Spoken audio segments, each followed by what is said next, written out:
Hello student, कैसे हो आप लोग। तो माइक्रोब्स इन ह्यूमन वेलफेयर ये चैप्टर हमने स्टार्ट कर दिया था और आपको बताया था कि अलग अलग जो एस्पेक्ट्स हैं उनमें माइक्रोब्स को, माइक्रो ऑर्गेनिज्म को यूज़ में लेते हैं हम ह्यूमन के वेलफेयर में। जैसे कि हमने देखा था सबसे पहले microbes in house hold product, घरेलू उत्पादों में सूक्ष्म जीव। उसमें हमने देखा था कि खाद्य पदार्थों के निर्माण में, मतलब फूड मटेरियल के फॉर्मेशन में यूज़ में ले रहे थे हम माइक्रोब्स को, बैक्टीरिया, फंगस को। जैसे कि मिल्क से कर्ड फॉर्मेशन में, चीज़ फॉर्मेशन में, पनीर फॉर्मेशन में, यहाँ तक कि बेम्बू शूट, सोयाबीन और सोया सॉस, ये भी सब फर्मेंटेशन से मिलते हैं हमें माइक्रोब से। इसके बाद फिर नेक्स्ट हेडिंग जो हम पढ़ते हैं वो है माइक्रोब्स इन इंडस्ट्रियल प्रोडक्ट। तो उसके बारे में देखते हैं, हम बात करेंगे आज microbes in industrial product, industrial products, औद्योगिक उत्पादों में सूक्ष्म जीव, औद्योगिक उत्पादों में सूक्ष्म जीव। कि माइक्रोब्स का यूज़ है वो औद्योगिक उत्पादों में भी है, यानी कि ऐसे प्रोडक्ट फॉर्मेशन में जो कि हम इंडस्ट्रियल स्केल पर, मतलब औद्योगिक स्तर पर भारी मात्रा में हम उनको उत्पादित करते हैं। ऐसे कुछ प्रोडक्ट हैं, ऐसे कुछ उत्पाद हैं जिनको बनाने के लिए भी हम किसको यूज़ में ले रहे हैं, माइक्रोब्स को यूज़ में ले रहे हैं। जिसमें सबसे फेमस है, नंबर 1 पर हम बात करें तो वो है फर्मेंटेड बेवरेज। किसकी बात करें, फर्मेंटेड बेवरेज, किण्वित पेय पदार्थ, किण्वित पेय पदार्थ हैं। किण्वित पेय देखो किसको बोलेंगे, पेय मतलब पीने योग्य, ड्रिंकेबल, जो पीने योग्य पदार्थ हैं और जिनको किण्वन से, फर्मेंटेशन से हम बनाते हैं उनको बोलेंगे क्या, किण्वित पेय। जिनको हम फर्मेंटेशन से बनाते हैं उनको बोलेंगे क्या, किण्वित पेय पदार्थ। तो ये जो किण्वित पेय पदार्थ हैं ये मिलते हैं हमें, किससे मिलते हैं, ऑब्टेन्ड फ्रॉम, किससे ले लेते हैं हम, फर्मेंटेशन। फर्मेंटेशन मतलब किण्वन से हमें मिलते हैं, और फर्मेंटेशन हम कराएंगे तो किससे कराते हैं, ईस्ट से। फर्मेंटेशन किण्वन हम किससे कराते हैं, ईस्ट से। Fermentation done by east,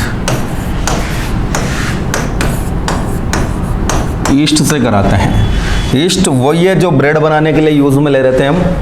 scientific name है इसका क्या, सेकेरोमाइसिस सेरेवेसी, सेकेरोमाइसिस सेरेवेसी।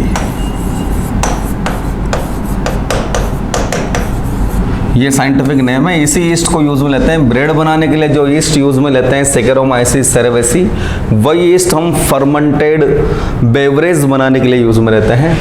तो बेवरेज जो पेय पदार्थ हैं जिनमें फर्मेंटेशन हम कराएंगे, तो फर्मेंटेशन कराने के लिए हम बड़ा सा टैंक यूज में लेते हैं जिसको बोलते हैं फर्मेंटर। फर्मेंटेशन कराने के लिए बड़ा सा टैंक यूज में हमें लेना पड़ेगा जिसको क्या बोलेंगे हम, फर्मेंटर बोलेंगे।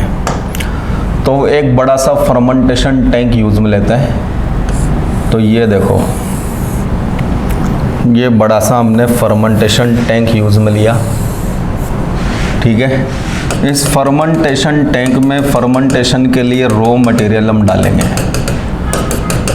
ये बड़ा सा टैंक है जिसमें हम फर्मेंटेशन कराने वाले हैं, इसलिए इसका नाम क्या हो गया, इसका नाम हो गया फर्मेंटर। ये फर्मेंटर हो गया या फर्मेंटेशन टैंक बोल सकते हैं। इस फर्मेंटेशन टैंक में यानी कि फर्मेंटर में हमें कुछ रॉ मटेरियल डालना पड़ेगा। तो इसमें डालेंगे हम क्या, रॉ मटेरियल, कच्ची सामग्री। तो कच्ची सामग्री के तौर पर हम यहाँ डालेंगे क्या, जूस, जूस डालेंगे। अब जूस किसका डालें, देखो हम वेरियस टाइप ऑफ फ्रूट, अलग अलग तरह के फलों का जूस डाल सकते हैं। फलों के जूस में जो शुगर प्रेजेंट होती है उसी शुगर को फर्मेंटेशन से फिर ये ईस्ट सैकेरोमाइसिस सेरेवेसी एल्कोहल में चेंज करेगा, किसमें? C2H5OH में। तो हम यहाँ जूस की फॉर्म में फ्रूट जूस डाल सकते हैं, फ्रूट का जूस यूज में ले सकते हैं। फ्रूट हम चाहें जो यूज में लें, फ्रूट तो मना करेंगे नहीं, जैसे कि हम एप्पल यूज में ले सकते हैं, हम ऑरेंज यूज में ले सकते हैं, हम ग्रेप यूज में ले सकते हैं। ठीक है, इस टाइप के और भी जो जूस आप लेना चाहो वो आप यूज में ले सकते हो। ठीक है, ऐसे जूस हम जनरली यूज में लेते हैं जिनमें शुगर कंटेंट थोड़ा रिच होता है, जिससे कि रिच अमाउंट में, मोर अमाउंट में क्या बने? एल्कोहल बने। तो शुगर कंटेंट मोर हो, ऐसे जूस यूज में लेते हैं। फ्रूट जूस में हम एप्पल ले सकते हैं, ऑरेंज, ग्रेप और पाइनएप्पल। हम शुगर केन जूस भी यूज में ले सकते हैं। ठीक है, शुगर केन में तो होती ही मेन अमाउंट में कौन है? शुगर। तो शुगर केन, गन्ना, शुगर केन का जूस भी यूज में ले सकते हैं। शुगर केन के जो हाई कंसंट्रेशन, बहुत ज़्यादा गाढ़ा जो जूस होगा शुगर केन का जूस निकाला, उसको फिर हमने बॉईल किया, उबाल लिया। उबालने से क्या होगा? वाटर कंटेंट तो कम होगा और उसकी कंसंट्रेशन क्या होगी? इंक्रीज होगी। तो हाईली कंसंट्रेटेड जो जूस होगा किसका? शुगर केन का, उसको बोलते हैं मोलासेस बोलते हैं उसको। तो मोलासेस को यूज में ले लेंगे। और रम बनाने के लिए तो एक्चुअली मोलासेस ही यूज में लेते हैं हम। शुगर केन का हाई कंसंट्रेटेड जूस यूज में लेते हैं जिससे कि बनती रम बनाने के लिए। या हम सीरियल्स भी यूज में ले सकते हैं। ठीक है, हम सीरियल्स में क्या यूज में लेंगे? ग्रेन्स। सीरियल्स के क्या यूज में लेंगे? हम ग्रेन्स यूज में लेंगे, यानी कि खाद्यान्नों के जो दाने हैं वो यूज में लेंगे। वो जनरली हम यूज में लेते हैं malted grains. Malted grains use में लेते हैं। माल्टेड ग्रेन्स में देखो क्या होगा कि वो ग्रेन्स में प्रेजेंट जो कार्बोहाइड्रेट है वो माल्टोज में, जो कि उनमें प्रेजेंट कार्बोहाइड्रेट तो क्या है? कॉम्प्लेक्स कार्बोहाइड्रेट है, पॉलीसेकेराइड है जो ग्रेन्स में है। लेकिन उनके पॉलीसेकेराइड को हम ओलिगोसेकेराइड या मोनोसेकेराइड या डाइसेकेराइड में चेंज कर देंगे तो फर्मेंटेशन क्या होगा? फास्ट हो जाएगा। तो हम उनके कॉम्प्लेक्स कार्बोहाइड्रेट को किस में चेंज कर देते हैं? माल्टोज में चेंज कर देते हैं, उसको बोलते हैं माल्टेड ग्रेन्स। तो माल्टेड ग्रेन्स यूज में लेते हैं। तो कॉम्प्लेक्स कार्बोहाइड्रेट्स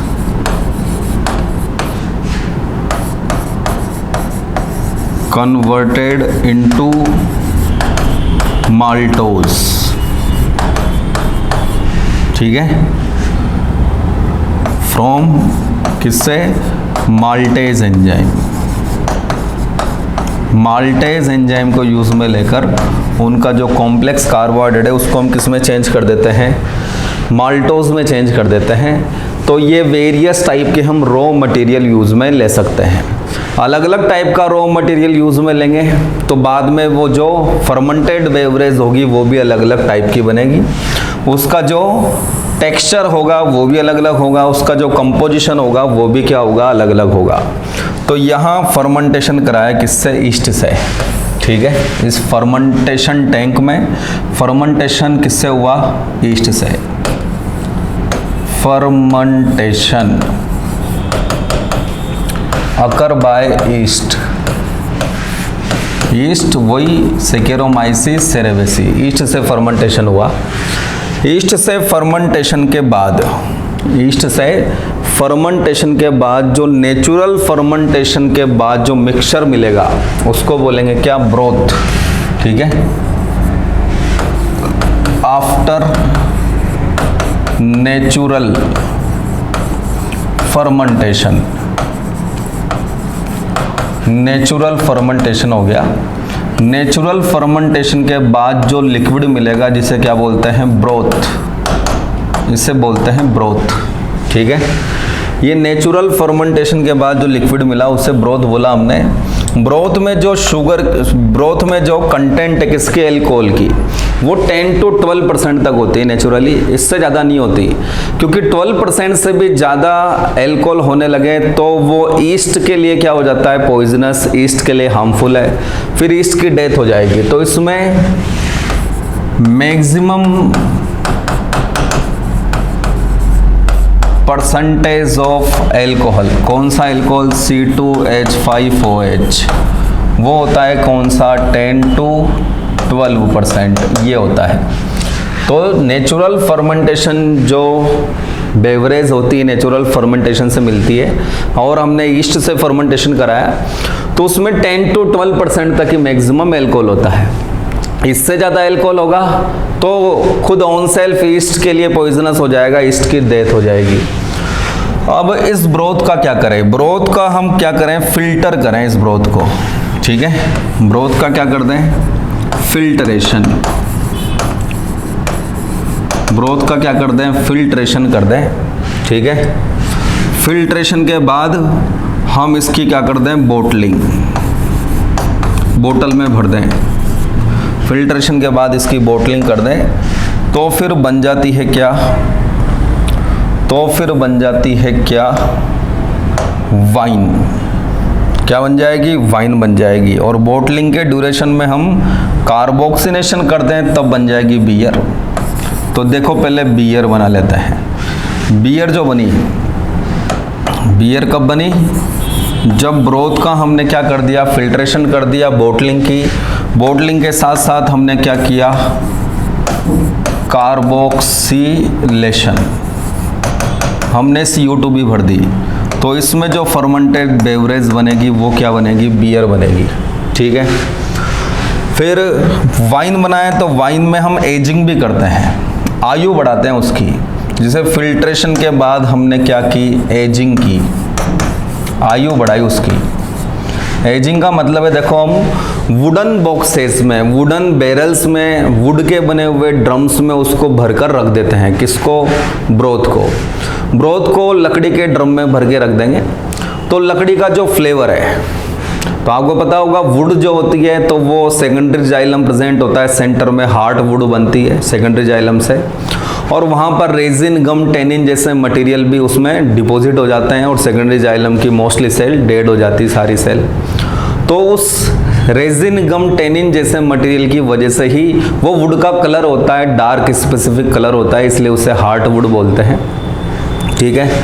तो वो जो वुड का टेक्सचर एंड फ्लेवर है वो भी किस में ऐड हो जाता है, वो बनने वाली वाइन में ऐड हो जाता है। ये हम करते हैं क्या, एजिंग, वुडन बैरल्स में। तो जिस प्लांट के स्पीशीज की वुड लेंगे उसमें जो कैरेक्टरिस्टिक्स, टेक्सचर, फ्लेवर है, स्पेशल जो विशिष्ट गंध और स्वाद है वो आ जाएगा किसमें, वाइन में। तो एजिंग की, एजिंग के बाद हम क्या करें, बोटलिंग करें, ठीक है। कार्बोक्सिनेशन नहीं करते हैं, बस बोटलिंग कर देते हैं तो बन जाती है क्या, वाइन। तो फिर जो फर्मेंटेड बेवरेज बनेगी वो बनेगी क्या, वाइन, ठीक है। तो वाइन एंड बियर ये दोनों हमने बिना डिस्टिलेशन से लिए, ठीक है। ये किससे लिए हमने, विदाउट डिस्टिलेशन। डिस्टिलेशन नहीं कराया, केमिस्ट्री में पढ़ा हुआ आपने प्रोसेस डिस्टिलेशन, यहाँ भी हम देख लेंगे डिस्टिलेशन। तो बिना डिस्टिलेशन के हमने लिए, और इनमें मैक्सिमम एल्कोहल की जो परसेंटेज है वो है 10 to 12%, ठीक है। तो formed by without distillation, without distillation, बिना डिस्टिलेशन के बनते हैं, ठीक है। प्लस और क्या कैरेक्टर है, इनमें मैक्सिमम एल्कोहल कितना होगा, 10 to 12%। तो C2H5OH की जो परसेंटेज है वो कितनी होगी, 10 to 12% होगी, ठीक है। ये होते हैं कौन, बियर एंड वाइन। तो ऐसे बनेगा, देखो बियर एंड वाइन, देखो समझ में आया कैसे बनेगा। फर्मेंटेशन टैंक में, फर्मेंटर में हमने रॉ मटेरियल की फॉर्म में जूसेस डाले, ठीक है। अब आप जिस टाइप का फर्मेंटेड बेवरेज बनाना चाह रहे हो उसी हिसाब से आपको यहाँ पर ये रॉ मटेरियल लेने हैं। जैसे कि वोडका है, जिन है, वो जनरली किससे बनती है, वो ग्रेन से बनेगी, माल्टेड ग्रेन से। ग्रेन्स आप यूज़ में ले सकते हो। ग्रेन्स किसके यूज़ में लो आप, वीट के ले लो, राइस के ले लो। ग्रेन्स आप यूज़ में ले सकते हो जैसे कि गेहूँ, वीट के, राइस यूज़ में ले सकते हैं, जौ यूज़ में ले सकते हैं, बार्ले, ठीक है। तो वेरियस टाइप ऑफ मेज भी यूज़ में ले सकते हैं, मक्का, वेरियस टाइप ऑफ ग्रेन्स आप यूज़ में ले सकते हो। और आपको रम बनानी है तो मोलासेस यूज़ में लेंगे, शुगर केन का हाई कंसनट्रेटेड जूस यूज़ में लेंगे तब तो। और आपको फिर अलग अलग फ्लेवर वाली बियर या वाइन बनानी है तो आप various type of fruit use में ले सकते हो। जैसे कि ग्रेप वाइन बहुत फेमस होती है, जो रेड भी होती है और वाइट वाइन भी होती है, दोनों ग्रेप से ही बनती है। एप्पल से भी वाइन बनती है, ऑरेंज से भी बना सकते हैं, ठीक है। तो various type of raw material हम यूज़ में लेते हैं। और नेचुरल फर्मेंटेशन के बाद जो हमें ब्रोथ मिलता है, ब्रोथ का हम फिल्ट्रेशन कराएंगे, बोटलिंग कर देंगे। बोटलिंग के ड्यूरेशन में हम कार्बोक्सिलेशन भी कर दें, CO2 भी हम भर दें, तब वो बियर बन जाएगी, ठीक है। बियर की एजिंग नहीं होती है कि एज करके रखें, उसको आयु बढ़ा कर रखें। एजिंग का जो प्रोसेस है वो वुडन बैरल्स में किया जाता है, जिससे कि उस वुड का टेक्सचर एंड फ्लेवर भी वो किस में इंक्लूड हो जाए, वो इंक्लूड हो जाए उस बनने वाली वाइन में। तो वाइन बनाने के लिए हम कर लेते हैं ये एजिंग वुडन बैरल्स में, और फिर बोटलिंग के बाद इनको बोटल्स में भर देते हैं। तो जितने ज़्यादा टाइम तक एजिंग की जाती है उतना ही अच्छा टेक्सचर और फ्लेवर उस वुड का ऐड हो जाता है, ठीक है। तो आप मार्केट में देखो तो अलग अलग रेट की वाइन्स मिल जाएगी, तो वो डिपेंड करता है एजिंग का कितना ड्यूरेशन है, ठीक है। कि कम टाइम के लिए एजिंग की है तो वो थोड़ी चीपली होगी, सस्ती होगी। ज़्यादा टाइम के लिए एजिंग की है तो वो थोड़ी महंगी हो जाएगी। तो ये नेचुरल फर्मेंटेशन से मिले प्रोडक्ट हैं, दोनों फर्मेंटेड बेवरेज है, बियर भी एंड वाइन भी। अब बात करें हम किसकी, विस्की, ब्रांडी, रम, जिन, वोडका, इनके नाम सुने होंगे आपने, ठीक है। तो वो विस्की, ब्रांडी, रम, जिन, वोडका है वो एक्चुअली डिस्टिलेशन से मिलते हैं, ठीक है। कि किससे मिलते हैं, डिस्टिलेशन से। अब डिस्टिलेशन कैसे कराते हैं, देखो गर्म करते हैं। डिस्टिलेशन में क्या करते हैं, गर्म करते हैं। गर्म करेंगे तो बर्नर लगा देंगे हम, गैस बर्नर नीचे इसके। और आपको पता है इसमें ब्रोथ में 10 to 12% तो क्या है, एल्कोहल है, बाकी वाटर है और शुगर है और दूसरे कंटेंट होंगे, मिनरल्स होंगे। तो हम उतना ही बॉईल करेंगे, उतना ही इसको बॉइलिंग टेम्परेचर देंगे, जिससे कि ओनली वेपर बने किसकी, एल्कोहल की। तो ओनली एल्कोहल की वेपर बनाएंगे हम, तो उतना ही टेम्परेचर देंगे। तो यहाँ पर ये हमने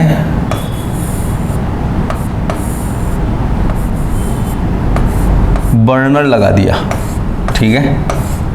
और इस बर्नर की फ्लेम से हम ओनली उतना ही टेम्परेचर देंगे जिससे कि क्या हो सके, वेपर बन सके किसकी, वेपर बने एल्कोहल की।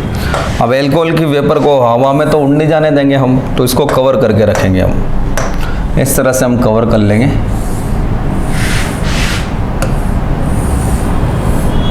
ये लो,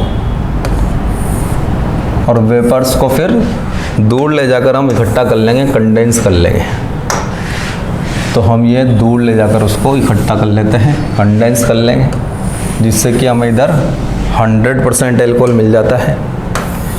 तो हमने उतना ही टेम्परेचर दिया जिससे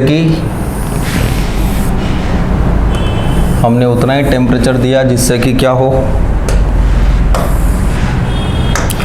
C2H5OH की क्या बने, वेपर बने। और C2H5 की वेपर को हमने इकट्ठा करके यहाँ पर 100% क्या ले लिया, एल्कोहल ले लिया। तो यहाँ पर हमने ले लिया क्या, ये 100% C2H5OH एथेनॉल है, ठीक है। ये प्रोसेस जो हमने यूज़ में लिया इसको क्या बोला हमने, डिस्टिलेशन। ये जो प्रोसेस हमने यूज़ में लिया इसको क्या बोला, डिस्टिलेशन। तो इस प्रोसेस का नाम हो गया क्या, डिस्टिलेशन। और यहाँ जो वेपर बनती है, वेपर किसकी बनती है, C2H5OH की वेपर बनती है। इन वेपर्स को हमने इस ट्यूब से दूर ले गए, समझ गए वेपर कैसे बनी, नीचे बर्नर लगाया, उतना ही बॉइलिंग पॉइंट दिया जिससे कि ओनली C2H5OH के क्या बने, वेपर बने, क्योंकि वाटर का बॉइलिंग पॉइंट अलग है और एल्कोहल का बॉइलिंग पॉइंट अलग है। किसका कम है, आपको पता है एल्कोहल का ही कम है, तो हमें वाटर को बॉइल नहीं करना है, ओनली एल्कोहल बॉइल हो जाए उतना हमने यहाँ पर टेम्परेचर दिया और फिर वेपर्स को हमने दूर ले जाकर इकट्ठा कर लिया डिस्टिलेशन से, और यहाँ आपके पास ओनली क्या इकट्ठा हो जाएगा, एल्कोहल इकट्ठा हो जाएगा C2H5OH, ये इकट्ठा हो गया यहाँ पर, ठीक है। अब क्या करते हैं, इस 100% एल्कोहल को तो पिया नहीं जा सकता, बहुत ज़्यादा ये जलता हुआ सा बिहेव करेगा और बहुत ज़्यादा ये जैसे हाईली एसिडिक कंडीशन हो ऐसा कुछ फील कराएगा। तो इस एल्कोहल में मिक्स किया जाता है, ये ब्रोथ को फिल्ट्रेशन के बाद मिक्स किया जाता है। ब्रोथ का क्या करा है, फिल्ट्रेशन। भाई ब्रोथ अब कौन सा है, जिसके पास एल्कोहल है ही नहीं, क्योंकि डिस्टिलेशन के बाद तो हमने एल्कोहल निकाल ही लिया, तो ब्रोथ में ओनली क्या बचेंगे, मिनरल्स कंटेंट बचेंगे, विटामिन होंगे वो बचेंगे। तो बचे हुए ब्रोथ का जिसमें अब एल्कोहल नहीं है, उसका क्या कराया हमने, फिल्ट्रेशन कराया, और फिल्ट्रेशन के बाद ऐड कर दिया इस एल्कोहल को और इसको दोनों को ऐड कर दिया वॉल्यूम बाय वॉल्यूम। जो ऐड किया है हमने, कैसे ऐड किया है, वॉल्यूम बाय वॉल्यूम ऐड किया है, ठीक है। आप समझ रहे होंगे वॉल्यूम बाय वॉल्यूम कैसे ऐड करते हैं। जैसे कि आप बोतल खरीद के लाओ, ठीक है, बोतल किसकी खरीद के लानी है, जैसे नाम बता देता हूँ, बोतल खरीद के लाओ आप किसकी, विस्की, ब्रांडी, रम या जिन या वोडका, इनकी आप बोटल्स खरीद के लाओ, ठीक है। तो इनकी जो बोतल होगी उस पर लिखा होगा वॉल्यूम बाय वॉल्यूम कितना % एल्कोहल है, ठीक है। तो इनमें जनरली जो एल्कोहल का अमाउंट होता है वो होता है 12% से मोर, ठीक है, 12 से तो ज़्यादा होगा। अब वो विस्की है उसमें जनरली 42% के आसपास होता है, रम है, रम में और ज़्यादा होगा, 52% के आसपास होगा, ब्रांडी में इनमें भी ज़्यादा होता है 58% के आसपास। तो वो डिपेंड करता है कि आपने रॉ मटेरियल कौन सा लिया है। रॉ मटेरियल में हम बहुत ज़्यादा कार्बोहाइड्रेट ले लेंगे, जैसे कि ये हमने मोलासेज लिए, तो मोलासेज लिया, शुगर केन का गाढ़ा जूस लिया, तो इसमें लार्ज अमाउंट में क्या है, शुगर है, तो उसके फर्मेंटेशन से एल्कोहल की अमाउंट भी क्या बनेगी, मोर बनेगी। एल्कोहल की अमाउंट मोर बनेगी तो फिर जो बनने वाला जो फर्मेंटेड बेवरेज है, फर्मेंटेड बेवरेज में एल्कोहल की अमाउंट भी मोर होगी। फिर इसके अलावा हमने डिस्टिलेशन से तो ये volume by volume artificially add किया ही है, फिर हम खुद भी डिसाइड कर सकते हैं कितने हैं इसमें हमें एल्कोहल की अमाउंट रखनी है। तो जो विस्की, ब्रांडी, रम, जिन, वोडका है, ये सब किससे मिलते हैं, आफ्टर डिस्टिलेशन, ठीक है, formed by after distillation. Distillation के बाद ये बनाए जाते हैं, और वो जो वाइन एंड बियर थी वो बिना डिस्टिलेशन के बनती है। तो ये जो है एक्चुअली जो सामने लिखे हैं ये हैं क्या, लिकर, इनको बोलते हैं लिकर, शराब। शराब जो शब्द काम में लिया जाता है वो इसके लिए यूज़ में लिया जाता है, ये जो लिखा हुआ है विस्की, ब्रांडी, रम, जिन, वोडका, ठीक है, इनके लिए शराब यूज़ में लेता है। वाइन ये कोई शराब नहीं है, क्योंकि वो शराब लिकर जिसके लिए यूज़ में ले रहे हैं उनमें तो एल्कोहल की अमाउंट ही बहुत ज़्यादा है, डिस्टिलेशन से मिला प्रोडक्ट है। और जो वाइन है ये तो बस ब्रोथ जिसमें कि 10 से 12% एल्कोहल था, बस उतनी ही एल्कोहल की अमाउंट वाइन में होती है, ठीक है, और इसका डिस्टिलेशन नहीं किया है, तो वाइन अलग होती है और लिकर की बात करें शराब, वो चीज़ अलग होती है। वाइन किसके इक्विवेलेंट है, बियर के इक्विवेलेंट है, दोनों बिना डिस्टिलेशन के मिली। दोनों में डिफरेंस ये है कि इसकी एजिंग नहीं हुई बियर की और वाइन की एजिंग हुई। फिर दूसरा, इसमें हमने CO2 मिक्स की जब बोटलिंग की, जैसे कि आप बियर की बोतल ओपन करो तो उसमें CO2 गैस बाहर आती है, वैसे जैसे कोल्ड ड्रिंक की बोतल ओपन करते हैं वैसे ही। तो कोल्ड ड्रिंक कार्बोनेटेड ड्रिंक है, वैसे ही ये बियर भी एक्चुअली क्या है, कार्बोनेटेड ड्रिंक है, इसमें CO2 की अमाउंट होती है, ठीक है। तो बियर भी एक्चुअली क्या है, ये भी कोल्ड ड्रिंक के जैसे ही है, कार्बोनेटेड ड्रिंक है। जब इसकी बोटलिंग की जा रही थी तब इसमें भर दिया गया था किसको, CO2 को। यहाँ जो है ये विस्की, ब्रांडी, रम, जिन, वोडका ये बिल्कुल अलग है, इनको लिकर बोला जाता है। और वैसे बोलें तो इनको अंग्रेजी शराब हम बोलते हैं, इनको हम एक्चुअली क्या बोलते हैं, अंग्रेजी शराब, इनको अंग्रेजी शराब बोला जाता है। ठीक है, देसी शराब अलग होती है, देसी शराब अलग होती है। ये अंग्रेजी शराब है, इनको एक्चुअली एजिंग की जाती है, एजिंग के बाद बनती है। ठीक है, फॉर्म्ड आफ्टर एजिंग, इन सब की क्या की जाती है, एजिंग की जाती है। अंग्रेजी शराब है, इन सब की एजिंग की जाती है। मैंने पहले बताया एजिंग क्या होता है। एजिंग के प्रोसेस में लकड़ी के ड्रम में भर के रखते हैं। एजिंग आयु बढ़ाने का प्रोसेस है, आयु 1 बोल सकते हैं। तो इस आयु बढ़ाने के प्रोसेस में क्या करते हैं, इसमें क्या होगा, वो जो लिकर है, लिकर को वुडन बैरल्स में पैक करके रखा जाता है। तो liquor is packed in wooden barrels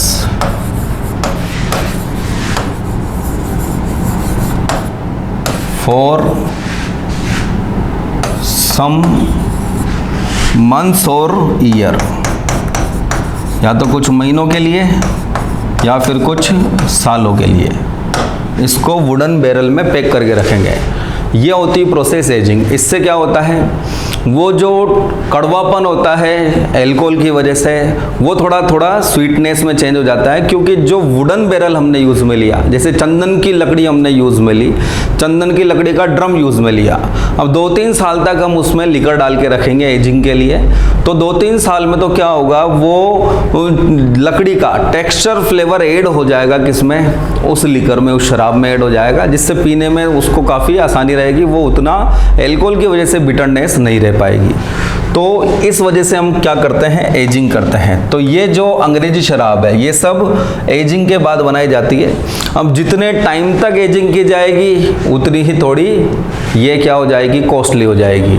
जैसे कि मेरी कोई कंपनी है और मैंने स्टार्ट किया 2020 में स्टार्ट किया, और मैंने पहले सोच लिया मैं 5 साल की एजिंग के बाद लिकर बनाकर बेचूंगा।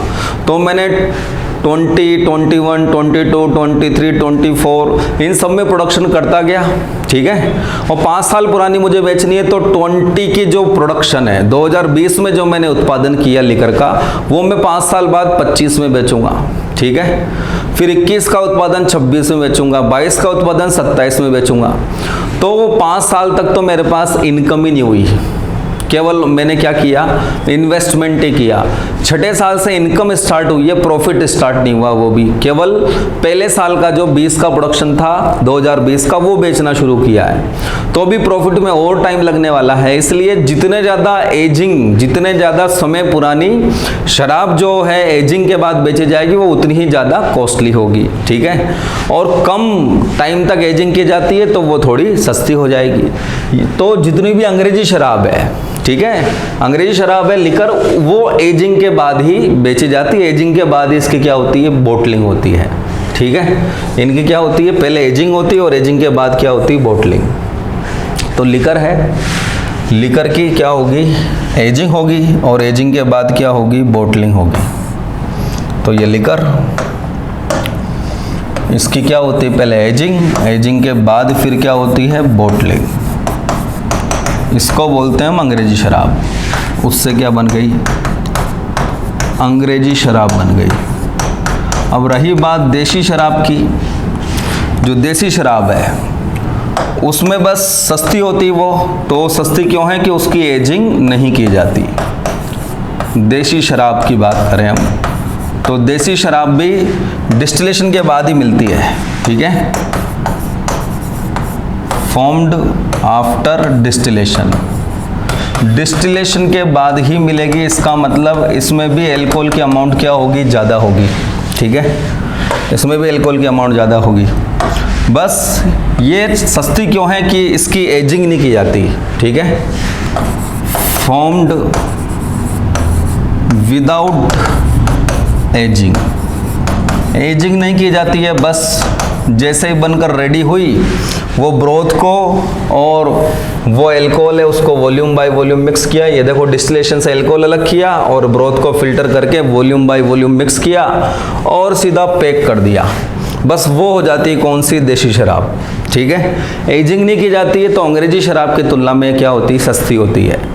इसमें नेचुरल टेक्सचर फ्लेवर नहीं होता है क्योंकि वुडन बैरल्स में तो पैक करके रखा ही नहीं, लकड़ी के ड्रम में पैक करके नहीं रखा, तो नेचुरल टेक्सचर फ्लेवर जो वुड का होगा वो इसमें नहीं होगा। तो इसमें क्या करते हैं? आर्टिफिशियल फ्लेवर डालते हैं। ठीक है, इसमें आर्टिफिशियल फ्लेवर्स आर एडेड। इसमें आर्टिफिशियल फ्लेवर्स डालते हैं। ऑर्गेनिक केमिस्ट्री में आप पढ़ते हैं फलों की गंध वाले अलग अलग क्या होते हैं? रसायन होते हैं। वो जो फ्रूट की स्मेल वाले जो अलग अलग ऑर्गेनिक मटेरियल हैं, तो वो आर्टिफिशियल फ्लेवरिंग एजेंट्स डाल देते हैं इनमें। किसमें? देसी शराब में। ठीक है, तो ये होता है डिफरेंस किसमें? देसी शराब और अंग्रेजी शराब में। देसी शराब है विदाउट एजिंग होगी, अंग्रेजी शराब है ये एजिंग के बाद मिलेगी। ठीक है, और इनमें एल्कोहल की अमाउंट नेचुरल फर्मेंटेशन से क्या होती है? ज़्यादा। तो इनमें C2H5OH की जो परसेंटेज है वो क्या होती है? More than broth. ब्रोथ से ज़्यादा होती है। ब्रोथ जो था वो नेचुरल फर्मेंटेशन से मिला था, उसमें 10 से 12% थी, उससे तो ज़्यादा ही होगी क्योंकि डिस्टिलेशन से हमने एल्कोहल को अलग करके फिर बाद में आर्टिफिशियली ऐड किया है। अब आपके नॉलेज के लिए एक और बता दूं, हथकड़ी शराब क्या होती है? ठीक है, वो भी सुना होगा आपने, न्यूज़पेपर में सुना होगा हथकड़ी शराब पीने से 3 की मौत, 10 अस्पताल में भर्ती हो गए, एडमिट हो गए। तो वो क्या होती है?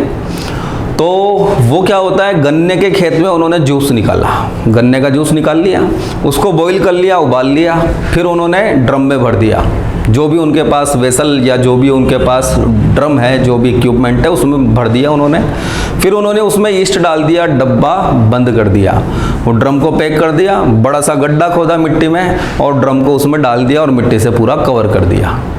तो वो बड़ा गड्ढा क्यों बनाते हैं कि उसमें अर्थ सरफेस के बिलो उनको सूटेबल टेम्परेचर ड्रम को मिलता रहे फर्मेंटेशन के लिए, और ढक्कन बंद करके पूरा मिट्टी से कवर कर देते हैं, ढक देते हैं, गड्ढे को कवर कर दिया। अब उसके बाद वो 2-3 महीने बाद आते हैं, सोच लेते हैं कि फर्मेंटेशन हो गया होगा, एल्कोहल बन गया, तो वो सीधा ड्रम को निकाला और सीधा पीना चालू कर देते हैं। वहाँ कोई फिल्ट्रेशन नहीं होता है। इंडस्ट्रियल प्रोडक्शन जो होता है वहाँ इंडस्ट्रीज़ में क्या कराया जाता है? फिल्ट्रेशन कराया जाता है। इंडस्ट्रीज़ में क्या कराते हैं? फिल्ट्रेशन कराते हैं। देखो, नेचुरल फर्मेंटेशन के बाद, फिल्ट्रेशन के बाद ही बॉटलिंग की बियर बनाने में भी और एजिंग में भी क्या करते हैं? फिल्ट्रेशन कराते हैं। और यहाँ जो ये लिकर बनाई इसमें भी क्या कराया? फिल्ट्रेशन कराया। तो इंडस्ट्रियल प्रोडक्शन में क्या होता है? फिल्ट्रेशन करवाया जाता है, जिसमें क्या होता है? वो जो बेकार की चीज़ें हैं, जैसे कि हार्मफुल एल्कोहल होता है CH3OH, वो रिमूव हो जाता है। ठीक है, तो एक्सेस अमाउंट ऑफ जो हार्मफुल मटेरियल है वो सब रिमूव कर दिए जाते हैं किसमें? फिल्ट्रेशन में। तो फिल्ट्रेशन में क्या होता है? हार्मफुल मटेरियल्स रिमूव कर देते हैं। लिख देता हूँ मैं, इसमें क्या होता है? Harmful materials are removed. ये होता है किसमें? फिल्ट्रेशन में। हार्मफुल मटेरियल रिमूव कर दिए जाते हैं। ठीक है, लेकिन वो जो उन्होंने अपने खेत में ही ड्रम के अंदर फर्मेंटेशन से शराब बना ली, वहाँ उन्होंने कोई फिल्ट्रेशन नहीं कराया, तो वहाँ मेनली C2H5OH एथेनॉल तो बना ही, सम अमाउंट में वहाँ पर CH3OH भी बन जाता है, मेथेनॉल भी बन जाता है।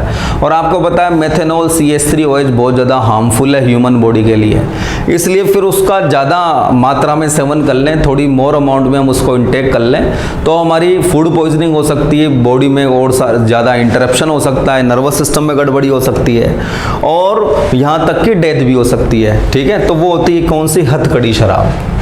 तो वो अलग है वो तो मतलब इलीगल है बनाना, और जो लीगली है वो कौन सी है, देशी शराब है और अंग्रेजी शराब है। देशी और अंग्रेजी में क्या डिफरेंस है कि ये बिना एजिंग के बनी है इसलिए इसकी रेट कम होगी, और एजिंग के बाद बनाई जाएगी तो इसकी रेट ज़्यादा होगी अंग्रेजी शराब की।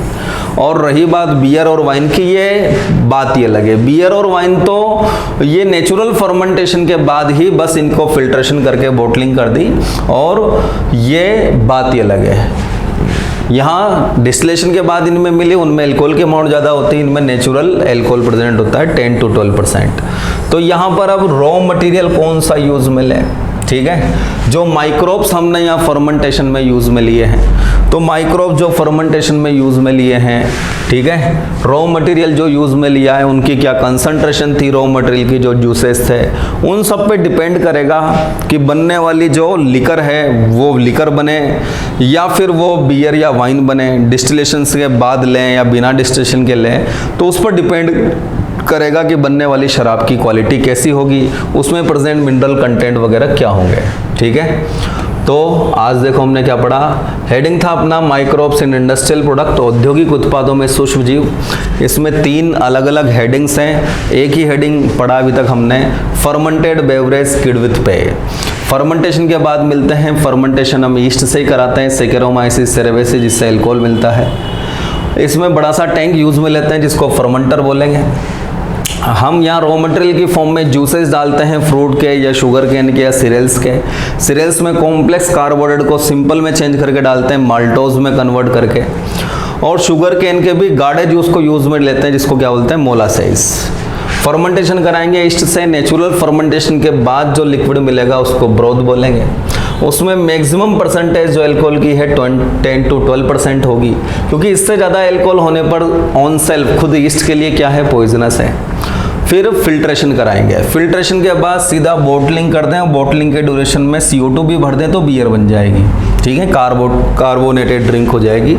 विदाउट डिस्टिलेशन बनी, अल्कोहल की अमाउंट इनमें मैक्सिमम 10 to 12 है। वो अलग अलग कंपनी पर डिपेंड करेगा कि वो अपनी बियर का टेस्ट किस तरह से रखना चाहे, तो अल्कोहल की परसेंटेज अमाउंट कम ज़्यादा कर सकता है, पर नॉट मोर देन 10 to 12% हो भी नहीं सकती है, क्योंकि नेचुरल फर्मेंटेशन से इतना ही मिलता है। वाइन में एक और एक्स्ट्रा चीज़ कराई, एजिंग। कार्बोक्सिनेशन नहीं कराते, CO2 नहीं बढ़ते हैं, बस एजिंग करा दी, जिससे कि इसका टेक्सचर फ्लेवर थोड़ा वुड के अकॉर्डिंग चेंज हो गया। वुड जो हम यूज़ में लेंगे उसका टेक्सचर फ्लेवर आ जाएगा। रही बात विस्की, ब्रांडी, रम, जिन, वोडका की, तो ये लिकर होती है। लिकर कैसे बनाते हैं कि फर्मेंटेशन के बाद जो ब्रोथ मिला उसका डिस्टिलेशन कराएंगे, बॉईल करेंगे, अल्कोहल को अलग कर लेंगे, और जो ब्रोथ बचेगा ये विदाउट अल्कोहल बचेगा, तो ब्रोथ का फिल्ट्रेशन करा लेंगे हार्मफुल मटेरियल रिमूव कराने के लिए, और उसके बाद वॉल्यूम बाय वॉल्यूम ऐड कर देंगे, ठीक है। अब जो रॉ मटेरियल यूज़ में लिया है, जो अल्कोहल के अमाउंट हम इसमें ऐड करेंगे, और जो आपने माइक्रोब यूज़ में लिए हैं उन पर डिपेंड करेगा बनने वाली लिकर कौन सी हो, विस्की हो, ब्रांडी हो, रम हो, जिन हो या वोडका हो। रॉ मटेरियल सबके अलग अलग होते हैं, ठीक है, और अल्कोहल की परसेंटेज भी इसमें अलग अलग होगी। इन सब की एजिंग की जाती है, एजिंग के बाद इनकी क्या की जाती है, बोटलिंग, ठीक है। तो एजिंग में क्या करता है, लिकर को पैक करते हैं वुडन बैरल्स में कुछ महीने के लिए या कुछ सालों के लिए, जिससे कि वुडन बैरल्स का टेक्सचर फ्लेवर इसमें ऐड हो जाए, और फिर बोटलिंग कर देंगे तो बन जाएगी अंग्रेजी शराब। देसी शराब है उसमें वॉल्यूम बाय वॉल्यूम ऐड कर देते हैं, बस एजिंग नहीं होती है, ठीक है, अंग्रेजी शराब की तरह ही है, एजिंग नहीं होती है।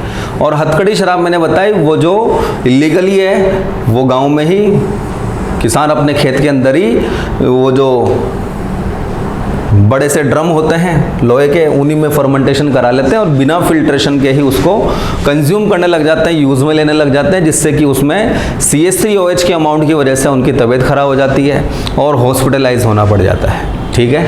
तो ये थे फर्मेंटेड बेवरेज के लिए हम पढ़ रहे थे माइक्रोब्स इन इंडस्ट्रियल प्रोडक्ट। उसमें सबसे पहले हम पढ़ चुके हैं किण्वित पेय के लिए। अभी 2 हेडिंग और बाकी है इसी में ही, माइक्रोब्स इन इंडस्ट्रियल प्रोडक्ट में। एक तो है एंटीबायोटिक्स के लिए, एक है chemical enzyme and bioactive molecule के लिए। तो हम नेक्स्ट लेक्चर में देखेंगे, तब तक आप इसको अच्छे से देख लेना, नोट कर लेना, ठीक है। तो मिलते हैं नेक्स्ट लेक्चर में। Thank you all of you, जय हिंद।